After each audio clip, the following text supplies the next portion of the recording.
Yesterday, the world marked International Literacy Day. The Department of Basic Education, together with Data Drive 2030, launched the Thrive by 5 Index 2024. This is South Africa's biggest survey on preschool child development. Now, the index looks at children's progress in early learning, physical growth, and social and emotional skills. Basic Education Minister Siviwe Gwarube used the occasion to highlight the crisis in early childhood development, revealing that only 42% of enrolled children are reaching early learning milestones, which calls for a concern. Calls for a concern, of course, and Minister Gwarube does join us now for this conversation. Minister, appreciate the time. We still spend billions and billions on early childhood development, on education as a whole. How do we get here, and how do we move this needle way past 50%? Good morning. Good morning, Arabile, and good morning to your viewers. I think you raise an important point about expenditure, and I think historically South Africa has put a lot of stock and a lot of focus on what we call the FET phase in South Africa, so your grade 9 to 12, with what I really call an unhealthy obsession with matric results being the only marker of success for an education system. And our view has been, particularly in the 7th administration, that we urgently need a strategic reorientation, which essentially is about inverting that pyramid and saying that if you don't get the foundations of learning right, then everything else that you do either is too costly or way too ineffective. So we can't obsess and ask ourselves about why are children not taking maths and science, or why are they performing poorly in maths and science at a later stage, when we've got indices like this one that tell us very important data. So this is part of the strategic reorientation of saying, in this administration, we are going to focus almost obsessively on how children are doing even before they get to school. We know that the data and the science tells us that the first 1,000 and the second 1,000 days of a child's life are the ones actually that set the trajectory for that child's academic success or not.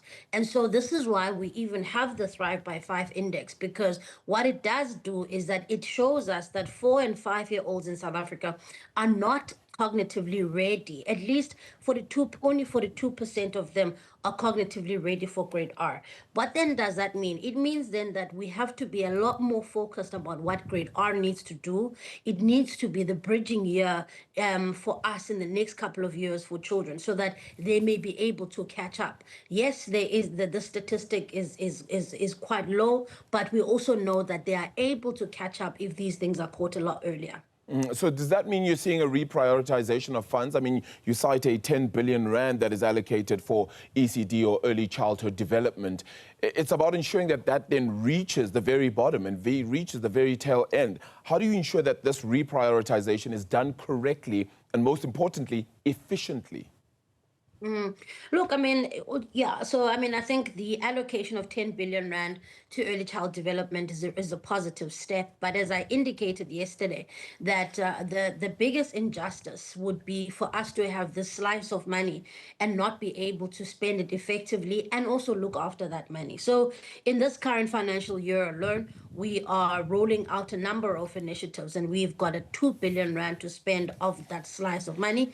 And it's really about making sure that registered ECDs are supported in terms of infrastructure, that a curriculum is rolled out, that practitioners are trained so that they may be able to roll out this curriculum, so that also nutrition plays a massive role, Arabile. So we are making sure that this reprioritization that you're talking about, the allocation of these funds are going towards these ECD centers where we can support children holistically. I'm confident that if we can start doing all of these initiatives, from the mass registration drive of ECDs to the Thrive by 5 index, to making sure that children all have access to compulsory grade R, or if we do these things for the next 5 years, I'm confident that the next cohort of children will be far academically stronger than the current cohort of learners. Yeah, so we're saying by 2030, hopefully we have this figure at what? From 42%, it moves right up to at least 80, 90%? We want to, yeah. I mean, I think this is firstly a massive sample of a study, and we want to see that. We want to see a Yeah. lot more children on track, so that we know that the work then of the educator in grade R is already cut out for them. And by Yeah. the time they get to grade 4, when we're talking about reading for meaning, then we're not shocked about why 80% of children can't read for meaning, because already at 4 years old we would have seen this data. Yeah.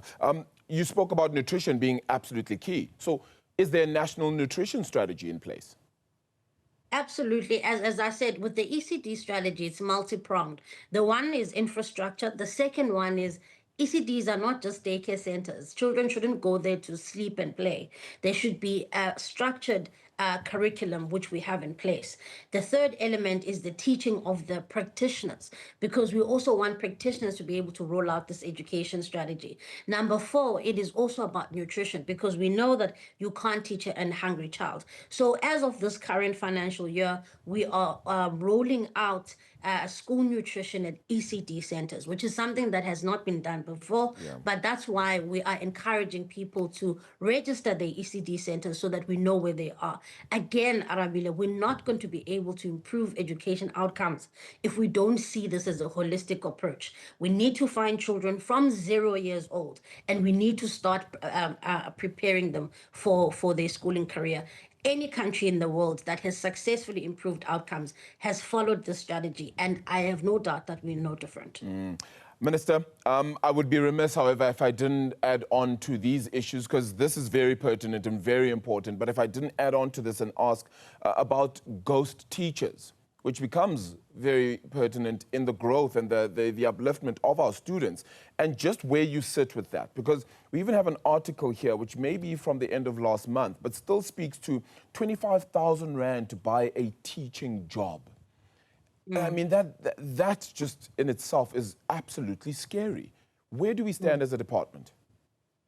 It's not only scary, it's criminal, Arabile, because quite frankly, we want the best people for the job in our classrooms. We want the people who have been interviewed and who have done well.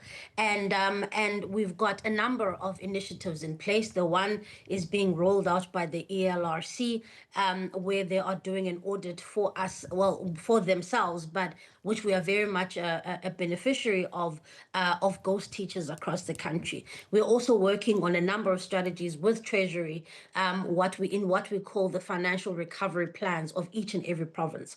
We want to find those people who are responsible for selling teacher posts, and when we do, we want to make sure that they are held accountable, because it is this very problem that we have where we don't have the educators that ought to be in our classrooms, because people are seeing it as a financial incentive to go and sell teacher posts. So I want to make it clear that it's a criminal offense and it's corruption at the core, and we will find you.